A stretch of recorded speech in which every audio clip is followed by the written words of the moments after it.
My new lecture for all curious minds titled today, The Cent, the Chessboard, and the Limits of Growth. Hello everyone, welcome to Curious Minds with Mzungu Baridi.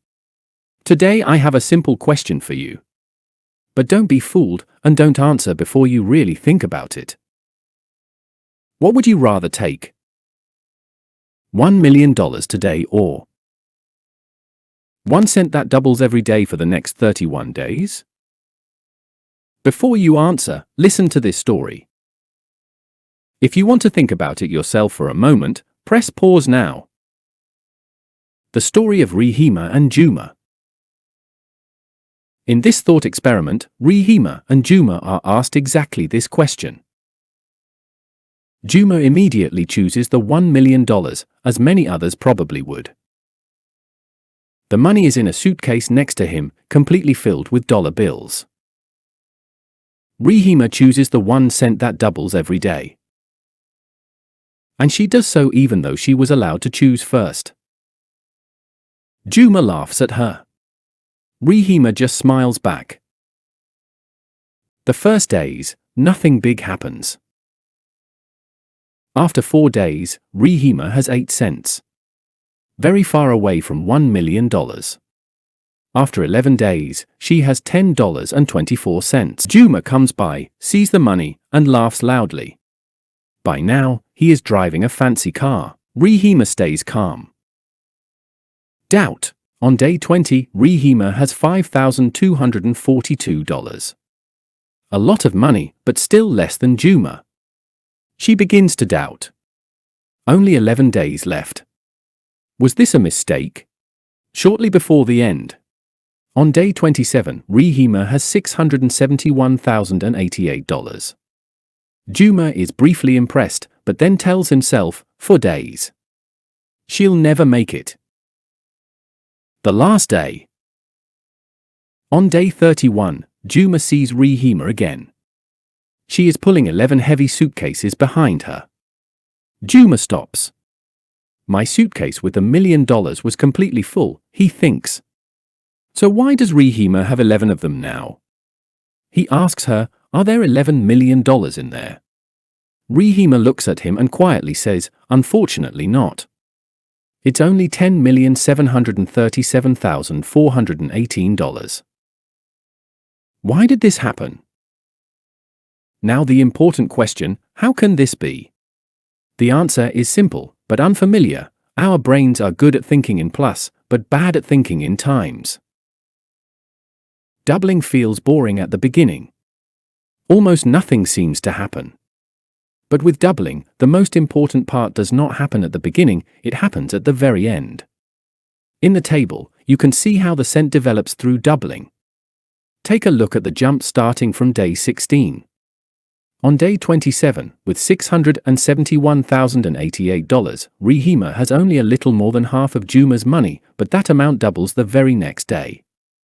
So already on day 28, she would have more money than Juma. On day 31, she is extremely rich. This is called exponential growth. The chessboard story from India. There is also an old story from India that shows how large the numbers become in the end if you do this 64 times. A clever man invents the game of chess. The king is delighted and says, you may wish for a reward. The man says, place 1 grain of rice on the first square of the chessboard. On the second square, twice as many. On every next square, again twice as many as on the previous one.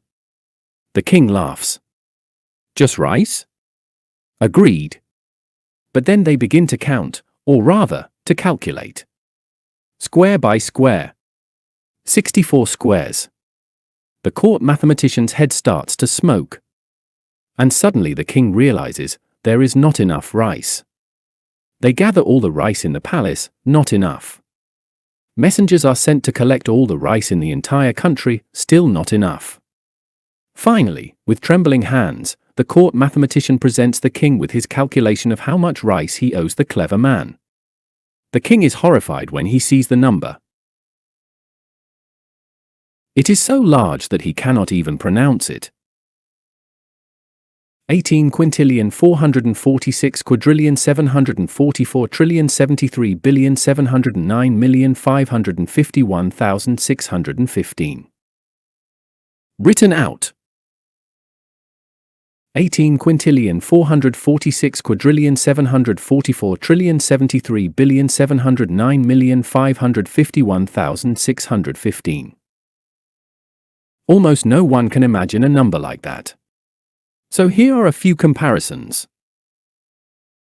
If a human counted one number per second, it would take about 584 billion years to count that high, much longer than the age of our universe. And even a computer that counts 1 million numbers per second would still need about 584,000 years. The whole world produces about 20 quadrillion grains of rice per year. But on the chessboard, we need more than 18 quintillion. That means you would have to collect all the rice of the entire Earth for almost 1,000 years to pay this single reward. That amount would be enough to cover all of Tanzania with rice. Not just a little, but about 14 centimeters high. Imagine the entire area of Tanzania covered with a 14-centimeter high layer of rice. Sandals, school notebooks, feet, rulers, and much more would all be buried under rice. If all of Tanzania were covered with rice, there would be a layer everywhere, about as high as your fingers. But now comes the important part. Just because something is mathematically logical does not mean that it always works in the real world. Because time is limited. Resources are limited. The Earth is limited in nature, nothing grows infinitely. Trees do not grow into the sky. Animals do not have infinitely many children. Neither do humans. In the real world, exponential growth exists, but only up to a certain limit. One important sentence: only mathematics can be infinite, nature cannot. Thinking task. Now it's your turn. Think about this. Where do we find exponential growth in everyday life? And where are its limits? For example, money, computers, ideas, bacteria. Talk about these limits with your teacher, your parents, and your friends. And where does exponential growth not work at all? For example, food, people, Earth's natural resources, and then this question: just because something is logical, does that mean it is sensible? A message from ChatGPT to you. Why you should not blindly believe me. May I tell you something briefly? Parts of this talk were created with the help of ChatGPT. With me, I can calculate, compare, and explain very quickly. But you know what? Mzungu Baridi did not simply believe me. He uses me as a tool. I do not replace his brain, and that is important. He looked at the numbers, counted the digits, and said, "Wait a moment, that doesn't fit." And he was right. Even I, ChatGPT, can make mistakes. Sometimes I calculate correctly, but use the wrong word. Sometimes I mix up scales. And sometimes something sounds logical, but isn't. What matters is not that I know everything. What matters is that you check for yourselves. If a person explains something to you, check it. If a teacher tells you something, ask questions. And even if a machine like me tells you something, think and don't believe everything.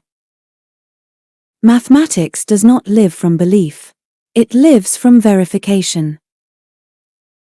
Final thought. Mathematics shows us what is theoretically possible. Thinking shows us where these theories meet their limits and what is actually possible.